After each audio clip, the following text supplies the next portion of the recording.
I know it's been a long time since I did one of these, but I'm gonna talk about Naruto today. Naruto 653 came out today, and I've been reading the chapters. Of course, I just don't review them as much as I used to. But I have to talk about this chapter today because really for three things. One, the Obito redemption parallel, to the Pain or Nagato redemption parallel. Two, the Naruto speech able to, you know, fucking warp someone into changing just right away. Just right away. And three, Obito's will or dream, if you will. That's them are three things I want to talk about in this video right now because I saw something in 653 that reminded me of like chapter 448. Around the time when Pain was showing up, around the time when Naruto and Pain was talking to each other, I saw something in 653 that mirrored that. But then the only difference that I saw in this, well, I get to it in a second. So here is Naruto 653, not a review, but just kind of a rant and my thoughts on it. The first thing I want to talk about is Obito himself. In this chapter, I think it was on page 10 in the manga stream translation, either page 10 or page 9, he says something to the effect of, what I'm doing is no different from what a Hokage would do because I am materializing globalized peace. Something to that effect. Something to that effect. And this anime right here, Code Geass, sprung to mind as soon as he said that because Lelouch's father Charles was trying to do the exact same thing, and Schneider was also trying to do the exact same thing, but they were forcing it upon people. And Charles was trying to use a Ragnarok connection to stop time and force good intention, well, not good intention, but force peace onto people so that their minds would assume that they naturally thought that this is what they were thinking, but they really weren't thinking that. So that was the one thing. And Schneider was pretty much doing exactly what Obito was doing, is that he has the bigger weapon that can't be stopped. So he's going to force his intentions on you. So when I read that line, I was like, okay, that's weird to me. But at the same time, I do have to ask, if someone was, now, Obito might really be trying to come up with some peaceful shit. Other than trying to, relive his past, because he's stuck in the past. He's trying to relive the past that he had with Ren. But Obito might actually be trying to, bring up some peace. Let's just give him the benefit of the doubt. Is it wrong, though? I have to ask, is it wrong if someone forces peace on you? If someone forces it on you? Because you have to think, everyone here I'm in the United States, of course, I live in Georgia. But when the revolution kicked off, in 1700s, 18th century, 1700s, everyone here didn't want the colonies to leave away from Britain. They didn't want that. Everyone here didn't want that. There were some late bloomers who came to the revolution front. So everyone here did not want that. So what I'm saying is the Revolutionary War was fought with some people not wanting to participate, but they had to accept what the outcome would be. They had to accept it, whether Great Britain maintained control over the colonies or whether the colonies became free. And in the end, the colonies became free. So those people who didn't want the shit were just kind of sitting there stuck in a situation that they had no control over. So that's what I'm saying. That was forced upon the colonies. And we're talking about something that's significantly smaller compared to, having your mind controlled in a way. We're talking about something very, very small compared to that. But is it wrong to say that in this instance, that worked out for the colonists? Because Great Britain afterwards went through a series of troubling wars with France during the Napoleonic eras, and they also went through troubling troubling economic disasters. The United States did as well, but Great Britain as well as Europe, a lot of those colonial powers collapsed during that time. So in the long run, it benefited the colonies to separate. So again, my question is it wrong to force peace on someone? The other thing I want to talk about is Naruto's ability to sway people to think like him. Now, that really is, out of all the shit that happens in manga and anime, that one is the most fictitious. Okay, I'm not gonna lie, that one is the most fictitious. Okay, unless you have a platform to stand upon, no one's gonna listen to you. Okay, now I hate to even use this example because everyone uses it, but Hitler was able to sway the masses because he had a platform. If Hitler was just some crazy fuck standing on the corner screaming, no one would listen to him because he didn't have people around him who agree with what the fuck he believed in.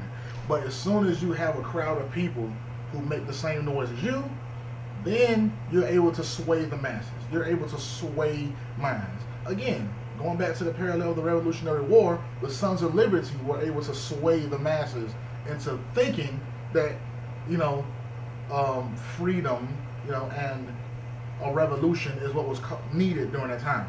But that aside, Naruto's ability to do that, in a way, that in itself is frustrating. And let me tell you why. I find it frustrating, man. It's not Naruto's fault. I think it's just a slight, and I have to say this, a slight error in writing. Naruto only talks to people who he feels like he has somewhat of a connection with. I've noticed that. You know, if you feel like there's a connection there, he'll talk to him, because he don't try to fucking talk to everyone and try to, you know, make this parallel with anyone, because the biggest one that I could just see, I'm like, why didn't he talk to this person? It's fucking Kabuto. Kabuto is someone who was looking for like some type of approval and some type of family because he didn't fucking have one. But he never spoke to him. Like, Kabuto was riding Naruto's dick, but Naruto never spoke to Kabuto in a way he was like, hey, me and you somewhat similar. We didn't have families, and we both are students of the legendary Sanin. He never spoke to him that way. You know, he never spoke to him like that. And that always just kind of like, huh, that's weird. Even Orochimaru, he never spoke to Orochimaru. Well, let me say this. In part 2, I would have thought that he would have spoken to him more because of the parallel between him and Sasuke. I thought he would have been able to see that, but all he could see as soon as he saw Orochimaru was red. Like, all he saw was red. You know, I know Orochimaru was, you know, bringing up Sasuke in a negative fashion, but all he saw was red. So he never went to talk to Orochimaru in that fashion that he talked to Pain and Obito right now. So I found that weird because he actually tried to kill Orochimaru. He actually tried to kill him. But Orochimaru has subordinates, and wouldn't that cause a cycle of revenge if he was to kill? Whatever. But I find that his power to sway people is the most fictitious and annoying in the series, because people's minds aren't easily swayed once they have been living this certain lifestyle for that long. Obito is at least in his, he gotta at least be in his 30s, and Naruto was 16, so Obito has to be at least in his 30s. You know, let's just say at the least he is 30. I'm just gonna give you at the least he's 30. So that means if Naruto was 16, that means that Obito was 14 when Naruto was born. That means that Obito, for the past 16 years, has had this mentality. It shouldn't be that easy for him to be swayed, even if he does have regrets. Even if he has regrets, it shouldn't be this easy to create doubt in his mind. Okay, I played football growing up. Okay, now again, this is a very simple metaphor. I played football growing up. Okay, I dislocated my scapula. I fractured it actually, right here, the bone in my back. Fractured it. I fractured it. I went through the rehab to get it situated, but when my fracture, when my scapula healed, it healed like this. Instead of being lined up correctly, it healed kind of in a flippant, disoriented way, right? So I was going through a procedure to get surgery done for them to fix it. But at the last minute, I said no. I did not want to have any surgery done on my body because it would just open me up to a heavy, heavy injury if I continue to play football. I said I would get the surgery after football season was over, after I came up with the decision to not play anymore. I stopped playing football in the 11th grade. Now this is during the time when my football career was at its highest. Hell, I even lettered in. When I was in high school, I even lettered in. Okay, that was during the time when my football career was at its highest. I actually had scouts looking at me. I was gonna have to change positions because I played defensive line, offensive tackle. I was gonna have to change positions to linebacker. I had scouts looking at me. I could have had a future in this, right? Now, do I sometimes regret my actions? Like, yeah. I wonder what would have happened. I don't regret it, but I do wonder what would have happened if I had went through with the surgery instead of opting out and saying no, I don't want to further injure my back, right? But at the same time, my mind wasn't gonna be swayed during that time for someone to come in and say, hey man, you might want to get the surgery. My mind wasn't going to be swayed because I had already made my decision. And we're talking about me thinking about that for months, let alone 16 fucking years. So that's why I say it's annoying that he's able to sway these people's minds. Let's just say Payne was the same age as Obito. How was his mind like that easily swayed from talking to a 16-year-old for like 5 minutes? It shouldn't have been able to. Because if Naruto had that much power, making people do what he wanted to do, he would have had Sakura a long time ago. Last thing I want to talk about is the Obito-Nagato comparison. And in 448, I said? Yeah, in 448, Nagato says something to Naruto, and he says something. That's when Naruto was just like, I'm going to believe in what Jiraiya believes, so... there's that.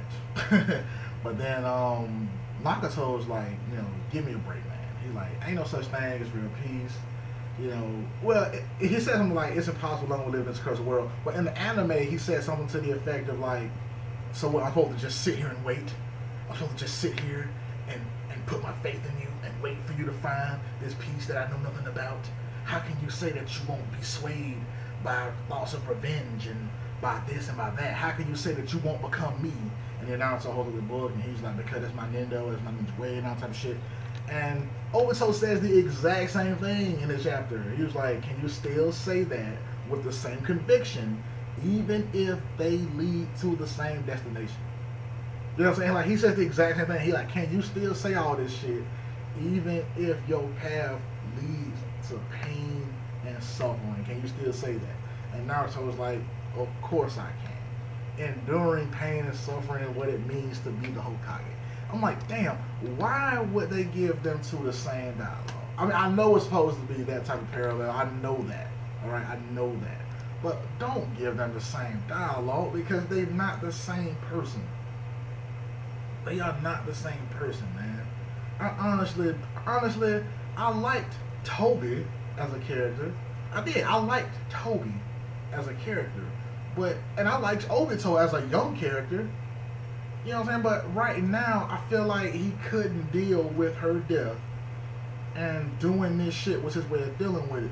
Pain, on the other hand, his parents were murdered by Leaf Shinobis. You know what I'm saying? Or by, well, man, Leaf Shinobis, I think.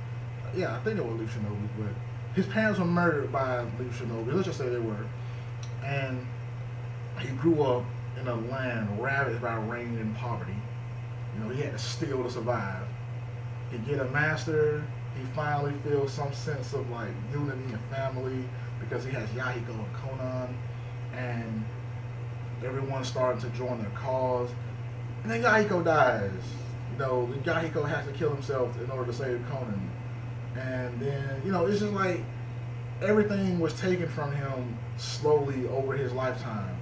And he just wasn't able to believe in that sense of peace anymore. That's like, it's not that he couldn't deal with death. He knew that death was an aspect of life. you can clearly see it in his character. He knew that death was an aspect of life.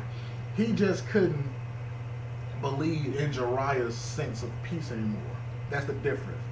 But Obito couldn't deal with death. It's not like he's arguing against peace, and stability. He's arguing against, like his argument is pretty much coping with death and accepting false reality. Like that's his, and that happens in real life. Have you ever went to a funeral or saw something on the news where you just see a person has died and the people around him are not accepting the shit? Like they are just not accepting. If someone is murdered, yeah, that's tragic. Yeah, it's tragic. You know what I'm saying? And it shouldn't be something that's coped with right away. But I've been to some funerals with some old people, and the family is not handling that shit well at all. It's like, listen, man, this person was 98. Okay, this person was 98. That's like, what, 20-something years more than what the Bible says you're supposed to get, okay? So, I just, I find it weird that they gave those two the same dialogue. I know Kishi likes to make the duality with his characters, but in that instance, the duality is not there. It's not. Even the parallel between Naruto and Obito isn't really there. Because in this chapter they say something that I was just like, okay, that was never really said. He was like, you didn't have parents neither. I'm like, really? I had no idea, because that was never fucking said. Like, it was never said anything about Obito's past. And all of a sudden he just like, yeah, you didn't have parents just like I didn't. It's like, where did that come from? So just pulled that shit out of nowhere. So that was kind of weird to me. That was weird to me. But the parallel between Obito and Naruto isn't really there. I feel like it's being forced. Onto me, because Obito has always had, he wasn't friends with Sasuke. I mean, with Kakashi, but it was cordial enough for them to actually carry on the conversation. He still had Ren. He had people in the village. They knew who the fuck Obito was. They knew who he was. They were friends with him. They knew who he was. Naruto had no one. Like, Naruto seriously had no one. Even when Team 7 was around, him and Sasuke only spoke well enough to form a fucking, battle simulation and a battle strategy in order to fucking win. And Sakura didn't even like Naruto. No one did. No one liked him. So, the parallel between the two, other than suffering losses, is not there. And everyone handles death differently. So that's why I think it's a weird parallel between the two. Nagato and Naruto, that's there. But Naruto and Obito is not really, really there. But at the same time, I do have to say that I am liking the Naruto chapters again. I'm liking them. It's becoming predictable, and I think that's what it is. I've accepted the situation. I've accepted how predictable these chapters have become, but I'm starting to like them again. Because for a while, I was like, I'm not into this as much. But I'm starting to like the Naruto chapters again, man. But that's all I really had to say about that. I just had to kind of rant and give my little spiel on this situation. But I might start reviewing Naruto again. So there's that. But this is Vash SMP, man. I am signing out.